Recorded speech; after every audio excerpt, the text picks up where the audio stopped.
Fala galera do Movencast. No episódio de hoje nós vamos receber o Felipe Dagla. Ele é CEO da Terrascope e vai falar com a gente remoto, direto de Singapura. Fala Felipe, tudo bem contigo, mestre? Boa noite, bom dia para vocês, tudo ótimo. Obrigado por me receber aqui. Antes de a gente começar, desculpa pelo sotaque aqui, ou desculpa se eu estiver falando palavra meio inglês, português, espanhol, mas faz bastante tempo que eu deixei o Brasil, mas é um prazer estar aqui com vocês e muito feliz de ter essa oportunidade. Vamos lá. Eu que agradeço aí a oportunidade de conhecer um pouco mais da sua carreira, conhecer aí esse trabalho que você está fazendo agora na Terrascope. E muito feliz aí de você tá iniciando aí sua experiência com podcasts aí com a gente. Hoje, né, você sabe que é um amigo seu de longa data, o Roberto Rente também está participando aí do Movencast. A casa já é sua já também, né? Já é minha, me sinto em casa, muito feliz de estar aqui hoje. Felipe, um amigo, praticamente um irmão, eu falo isso para ele e acho que a conversa aqui vai ser bem humorada e muito produtiva. O Felipe vai poder contribuir com muita coisa para a gente, com relação à carreira, a trajetória profissional dele ao longo desses anos, qual é a missão dele agora no Terrascope, vamos que vamos. Quando que você conheceu? Quando vocês se conheceram? Ih, Filipão, vamos voltar no tempo aí, 2007. Nossa, túnel do tempo. Você lembra, Roberto? A galera da edição agora, né? Faz 2007, trabalhamos juntos, o Felipe foi meu líder numa companhia de tecnologia. Eu não vou fazer merchan da companhia. Não, vou fazer sim. Pode falar, não tem problema nenhum. A Everest, agora... Manda conta depois, Roberto. Tamo junto. Não, o nosso propósito não é comercial, né? Nosso propósito é dar informação pra turma. Everest, NTT Data, o Felipe foi gigante, um líder meu, um baita líder, moldou muitas coisas que eu levo para mim profissionalmente hoje. Época de grandes projetos, muita correria, muito desafio, e enfim, foi um daqueles períodos na vida que a gente sente orgulho e gera aquela musculatura forte para você ir crescendo ao longo da trajetória profissional. Foi ele que a gente criou uma amizade que cedeu o profissional e, enfim, estou mega feliz de ter ele aqui com a gente. Conta aí, Felipe, como que você veio de uma carreira técnica, uma carreira mais relacionada com temas de negócio? Como surge aí, como você começa a trilhar essa jornada que calha hoje de você estar na Terrascope?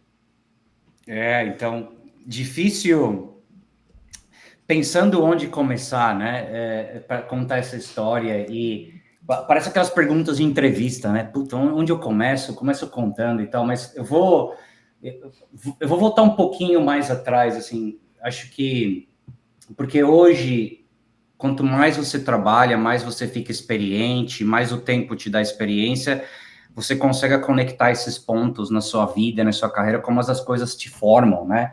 Então, eu acho que eu começaria te explicando que meus pais foram sempre separados, né? Então, desde que eu tenho 4 anos de idade, e muito das minhas melhores experiências, quando eu era novo, assim, desde 6 anos de idade, era passando as férias de julho na fazenda da minha avó, né? Então, minha avó tinha uma fazenda, então passei muito tempo bom lá, andando a cavalo, pegando o rabo do porco e tal. Então, esse negócio de natureza, sustentabilidade, foi sempre muito presente para mim. Pegando bicho de pé, eu peguei bicho de pé, e todas essas coisas, né? E aí o que aconteceu, cara, sempre... Eu era terrível na escola. Eu odiava para ir na escola. Desde que eu tinha 8, 10 anos de idade, eu fugia da escola, eu falhei 3 anos na escola. Eu não gostava, porque...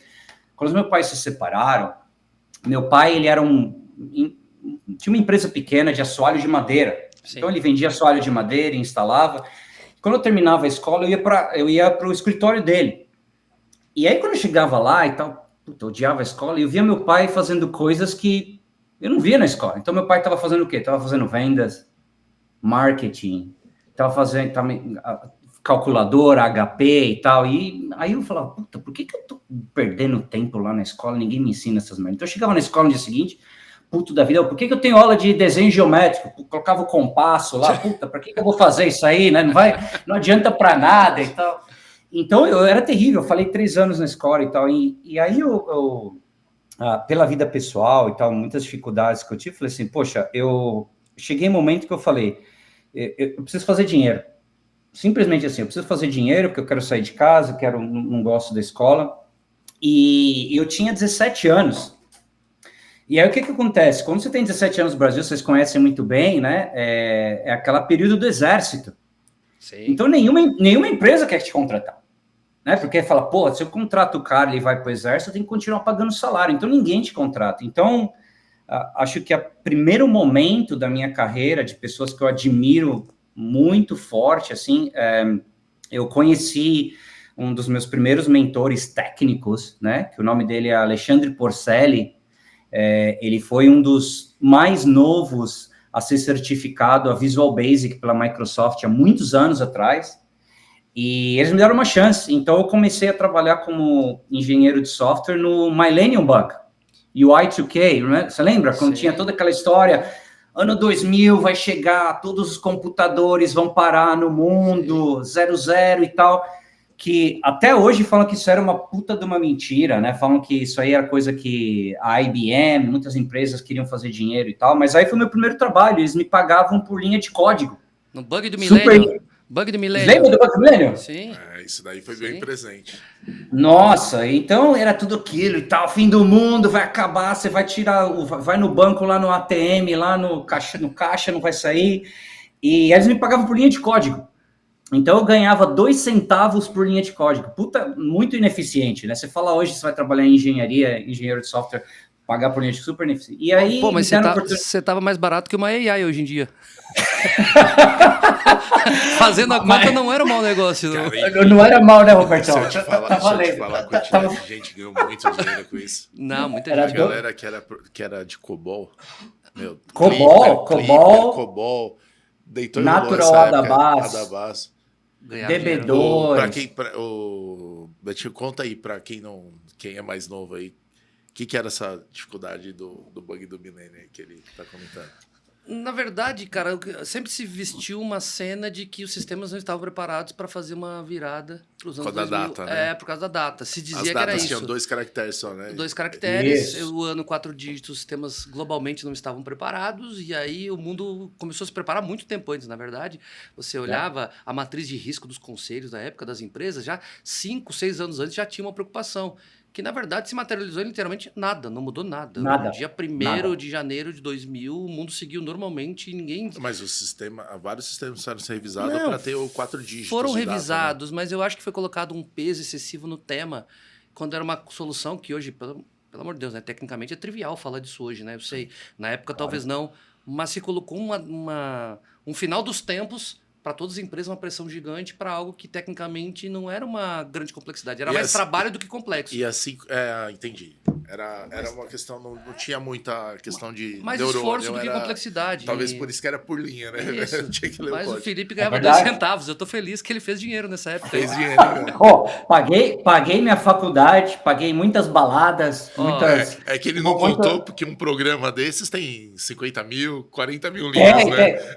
Mas eu fiquei esperto. Eu sabia os programas. Olha, eu lembro até hoje, o melhor programa, de código, o melhor programa era o Banco BCN, que era um dos clientes dessa empresa, tinha um programa que chamava PMIA 20, era o número do programa. Tinha 52 mil linhas. Eu já sabia, eu quero pegar o PMIA 20 para revisar, porque aí eu fazia as férias já com o PMIA 20. Mas eu tô achando que por esse valor, com esse programa de 52 mil linhas, você fez R$12. Não, mas Robertão, tem um segredo. Você muda para cada linha de código, você tem que mandar para reanalisar de novo, pô. Tá, tem um segredo, tem que testar, pô. Não pode qualidade. Não, era banco qualidade também. Banco não tem conversa, né? Eles querem fazer o negócio funcionar redondo. Claro, enfim, cara. Você pegou essa onda aí, você começou a carreira como programação, engenheiro de software, é isso? Aí o que aconteceu? Depois disso, eu achei que... Porque eu fiz treinamento de COBOL quando era na linha, no papel, cara. Você colocava lá coluna 8 e tal. E aí eu fiquei perdoa a palavra aqui, de saco cheio. Falei, nossa, isso aqui é muito chato, meu. Então tinha aquela época de Visual Basic 6, né? Falei, não, isso aqui é muito chato, não dá, cara. Aí eu queria mudar para plataforma distribuída, e aí eu consegui um trabalho para trabalhar numa empresa que, na época também do dot-com bubble, né? E fui trabalhar numa empresa que estava construindo uma e-business platform para toda a América Latina e Europa. Então, foi a primeira vez que eu fui para a Europa, também trabalhando como engenheiro. E aí, cara, sinceramente, foi quando eu descobri que eu era ruim pra caramba como engenheiro. Não era meu negócio. Eu era ruim pra cacete, cara. Os caras tava... Sabe aquele... É que nem futebol, cara. Você joga num time, aí quando você vai pra Premier League, lá você fala, nossa, eu achava que era bom, mas tá longe, longe. Não dá. Aí, eles me ofereceram, olha, a gente tá precisando de alguém que lide a parte de produto e tal. Você quer? Eu falei, eu quero, né? Eu gosto muito da parte de cliente e tal. Eu comecei a trabalhar em produto, aí o CIO dessa empresa voltou para o Brasil, e aí ele abriu uma startup, para trabalhar com a parte de boleto, que naquela época que não tinha muita penetração de cartão de crédito no Brasil, questão de fazer pagamento parcelado no boleto e tal. Minha primeira experiência em startup, e eu gostei muito, cara. E na startup ele me ligou e falou, pô, Felipe, eu precisava de alguém para fazer a parte comercial, delivery, implementação, parceria. Eu falei, puta, nunca fiz isso na minha vida. Não, mas vem aí. Aí eu voltei, trabalhei lá e eu gostei muito. Mas fazia tudo, né, cara? Startup. Eu sempre falo para os meus mentores, para o meu time, se você tem a possibilidade na sua carreira de trabalhar numa startup e de trabalhar numa consultoria, você vai aprender muito. Nossa, você vai aprender muito a sofrer, a não reclamar, mas... pode falar. Sábio. Olha, eu já... Acho que essa frase dele é tão importante que eu queria dar um reforço. Conversei com bastante gente aqui já, muitos insights, mas essa observação sua, Felipe, ela é muito impactante quando você... eu passei por um cenário bem próximo, né? Eu fiquei durante quase 6 anos trabalhando na IBM. Cara, eu trabalhava antes com Smart Cities, umas coisas muito legais, coisas de nerd, extremamente, eu integrava hardware com software, era muito legal. Só que quando eu entrei na IBM, esses 6 anos aí, cara, você sai outra pessoa, cara. Profissionalmente falando, é outra Você pegada. fala pela parte da consulting da IBM, te forjou. É outra pegada. Uma na questão de uma visão corporativa, que é interessante, bem interessante, e a outra, o nível de demanda de alto nível que você é exposto. E, basicamente, você aprende muita coisa. Você tem acesso à informação global. Sim.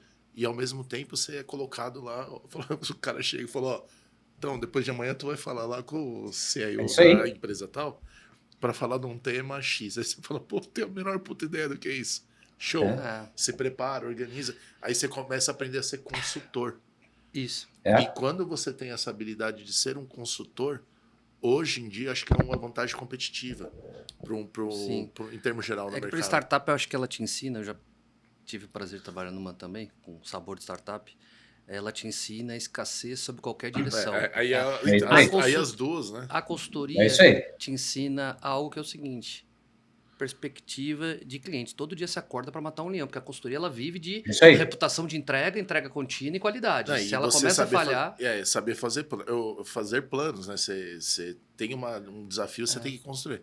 Essa do que você falou da consultoria que tem que continuar sempre, teve um colega que falou, né? Pô, consultoria é foda, tem que estar remando todo dia. Sim. Aí eu fico com a imagem, sabe aquele campeão olímpico brasileiro, que é de canoagem? Que o cara tem eu acho que ele é do meu tamanho, fortão. Sim. A canoagem só flutua porque ele tá remando. Se ele para, né, cara? Sim. É isso mesmo. Mas é isso muito interessante, né? Essa visão consultoria com startup uma método, abordagem, a outra é aqui, ó. Vida real tá aqui, ó. E o que eu falo, uma coisa, eu falo muito isso, eu tava fazendo uma apresentação algumas semanas atrás também para um grupo de outras pessoas, e isso a gente está falando, né, pessoal, do tempo que não tinha ChatGPT, Perplexity, porque hoje em dia eu falo pro meu time, assim, ó, hoje em dia, eu não aceito mais quem fala, porra, ninguém me ensinou, eu não sabia, né? Eu não entendi. Hoje em dia não vale, hoje em dia você não pode mais, não tem o jeito de pedir desculpa, eu não sei, eu não aprendi, não tem treinamento, não existe, né? Então no passado, você pega consultoria e startup, você tinha que se virar do dia para a noite, então eu acho que, eu falo isso, Paulo, se você tem a chance, né, de trabalhar nesses dois, eu diria que você pode trabalhar em qualquer lugar, depois de você ter alguma experiência nesses dois, né? Então, eu sempre recomendo isso para todo mundo. Verdade. E como que foi aí? Depois você teve você trabalhou nessa startup? Como que foi essa? Porque eu vi que você falou que você tinha o seu job description era bem legal, né? Você tinha umas 80 funções. Né? Mas é engraçado que você falou isso para mim. Eu tava outro dia conversando com o meu time aqui, né? E a gente está sempre contratando, né? Eu sempre falo, olha, independente do cenário de negócio, hoje em dia a gente tem que sempre estar contratando. Você não sabe o que vai acontecer em termos de investimento, pessoas saindo. E aí a gente entrou nesse debate, umas pessoas do meu time falaram assim, não, mas a gente tem que ser bem claro no job description, né? Mas eu falei, mas como assim? Não dá, hoje em dia não dá, porque o que você tem que colocar no job description vai mudar daqui 1 mês, daqui 2, daqui 3, então não dá para acontecer. E o que aconteceu na startup, para mim, eu acho que 2 coisas que eu aprendi muito fundo foi a questão de você tem que aprender rápido e se virar. E a outra coisa que eu acho que foi mais importante, e eu vou comentar mais disso na minha carreira, a gente falhou, a gente fechou, mas o principal motivo, teve empresas que começaram a fazer investimento e tal, mas com o investimento, a gente perdeu o foco no cliente e vigorou o foco no dinheiro no investidor. E foi uma lição muito dura, porque hoje em dia, mais e mais eu vejo, seja qual for o país, seja qual for o seu nível, seja qual for o tipo de empresa, se você não entende profundamente o que o cliente quer, não importa. Perfeito. Não importa. Então foi uma lição dura. Já ouço isso todo dia nos últimos 10 anos. E ontem foi um tema que o Zé botou na mesa aqui. O Zé botou na mesa, né? Mas, Felipe, eu fico achando engraçado, né? Qual que é o job description? Eu quero uma pessoa que seja full stack de vida. Porque tem que saber hoje a pessoa que quer botar uma diretiva de carreira muito segmentada, nichada, ela vai ficar fora do mercado. A gente fica falando de lifelong learning hoje em dia, sim. E é o que você falou, né? Qualquer AI te ajuda hoje a fazer uma pergunta simples e você ter... Quanto mais específico for seu job description, mais fácil está da IA te substituir. Isso aí. Verdade. Isso aí. Então, acho que perfeito. É uma baita hoje a gente está tendo chuva de dicas aí. Não, mas lifelong learning, guarde isso. Os colaboradores em geral, as pessoas em geral, elas tentam buscar algo prescritivo. Que assim, você vai fazer isso, isso, isso. Toda vez que você for contratado, aí para quem está em casa, toda vez que você for contratado e você receber uma prescrição do que você vai fazer, saiba que o seu nível de obsolescência está programada literalmente. Se coloque assim como o Felipe estava apresentando. Ok, e como você comentou, né? Eu tenho um leque, eu sou um full stack. Eu manjo de tecnologia, manjo de princípios do marketing. O que você vai fazer? O que eu vou fazer? Aí conecta com aquilo que a gente estava falando. Seja consultor, respira, pega o alvo, constrói a gente trajetória. Falou disso aquela vez que a gente gravou um episódio comigo. E para mim está muito claro que eu estou sobrepondo ultimamente minhas decisões em escolher pessoas com melhor soft skill do que hard skill. Lembra eu prefiro alguém que não sabe, mas é muito esforçado, do que um cara que é muito bom e desengajado. Porque o cara esforçado, ele vai para frente, ele vai aprender, ainda mais com a tecnologia e o acesso à informação e conhecimento que ele tem. Se ele realmente é uma pessoa esforçada, esse cara vai voar na cadeira. Sim. É verdade. Tenho zero dúvida que isso aí é um perfil que o mercado vai procurar absurdamente. Já procura, né? Com certeza. E eu até falo, como filosofia, nos últimos anos, assim, principalmente, eu sempre olho para os lugares que eu trabalho e eu falo assim, quem são as pessoas que trabalham comigo? Não diretamente reportando para mim, mas quando eu olho através da empresa e tudo, quem são as pessoas que eu falo assim, se amanhã eu abrir uma empresa, eu chamaria aquela pessoa para trabalhar em qualquer função. Eu chamaria aquela pessoa para, por exemplo, um Roberto Heinrich, por exemplo. Não é porque você está aqui não, Roberto, mas de verdade, por exemplo, se amanhã eu abrir uma empresa, eu sei que o Roberto, ele vai se virar, vai poder fazer marketing, tecnologia, vendas, parcerias. Então, mas mais que o trabalho na minha carreira, é limitado o número de pessoas que você vai encontrar na sua carreira que tem esse nível de flexibilidade para aquela capacidade de aprender muito rápido. Isso é uma coisa que eu tenho um filho pequeno agora de 10 anos aqui e para mim, se tem coisas que hoje em dia é tão louco esse mundo, né? Eu falo para ele assim, puta, não me importa o seu score na faculdade, então, mas assim, se eu conseguir ensinar para ele para ele aprender rápido, seja que for, questões pessoais ou profissionais, enfim, isso que é a coisa principal. Porque o resto, com tecnologia, com AI, tudo vai ser fácil se você tiver proatividade. Teve até óbvio, sem entrar em detalhe no tipo pessoal, em relação à educação que você percebe em Singapura, na formação do modelo mental da criançada, teve algum momento, acho que uns 2, 3 anos atrás, não, acho que até mais, começou uma discussão das pessoas terem a disciplina de como aprender a aprender, né? Ou seja, de como saber buscar, o que saber buscar. Acho que a IA acelerou demais isso. Como que você percebe que esse movimento aí dentro de um contexto cultural aí em Singapura? Essa é uma pergunta interessante, porque quando você olha no contexto de Singapura, como eu falei, né? Quando eu mudei para cá, eu fiquei apaixonado pelo país, eu até sugiro, a gente tem muito esse negócio de admirar Estados Unidos, CIO de tech companies e tal, mas tem muita pessoa por debaixo do radar, assim, que a gente não conhece. Então, o fundador de Singapura, o Lee Kuan Yew e tudo, tem muitos vídeos dele no YouTube. Então, a filosofia do cara, a questão de mudar... Esse é um país que, nos últimos 50, 60 anos, mudou completamente. É uma loucura, né? Mas tem esse negócio, né? Tem esse negócio de como os locais, ou como você está aqui no Cultura, tem aquele modelo bem estrito, é bem puxado. Eu tenho pessoas que trabalham comigo aqui que quando eles têm que preparar os filhos dele para os testes, eles têm que tirar férias. Uau. Tem que tirar férias pelo nível de estresse, o nível de exigência que você tem. Então, o bar, né, a barra de exigência é muito alta. Uma exigência muito grande aí, então. Muito, muito grande, mas eu acho que a coisa mais difícil, e eu trabalho em sustentabilidade hoje, né, uma coisa que eu aprendi em sustentabilidade, também nossa vida pessoal, né? A gente fala muito eu estava falando algumas semanas atrás, dando uma palestra eu não sei como está no Brasil hoje, mas teve muito aquela moda de work-life balance, né? Work-life balance, eu não acredito também muito nisso, né? Tem aquela questão de integração, você não tem uma vida pessoal e uma profissional, é muito difícil, né? Eu posso estar muito feliz no trabalho, eu chego em casa e eu brigo com minha mulher, com meu filho está mal na escola, eu vou ficar puto da vida, vai afetar o meu trabalho. E também não... Então, esse equilíbrio. Então, equilíbrio é muito importante. Então, acho que a coisa mais difícil, em sustentabilidade que eu faço é o mesmo, né? Eu vou para clientes, eles falam, pô, Felipe, mas eu tenho que cortar o meu nível de carbono, mas eu vou cortar o meu crescimento... Então, é equilíbrio, né? É muito difícil na vida pessoal, nos negócios, é sempre como você acha esse equilíbrio. Na parte de educação é o mesmo, né? Porque uma coisa que... Eu trabalhei na AWS também, o Jeff Bezos, para mim, um dos mais admiráveis CEO, na minha opinião, principalmente no quesito de implementar cultura na empresa.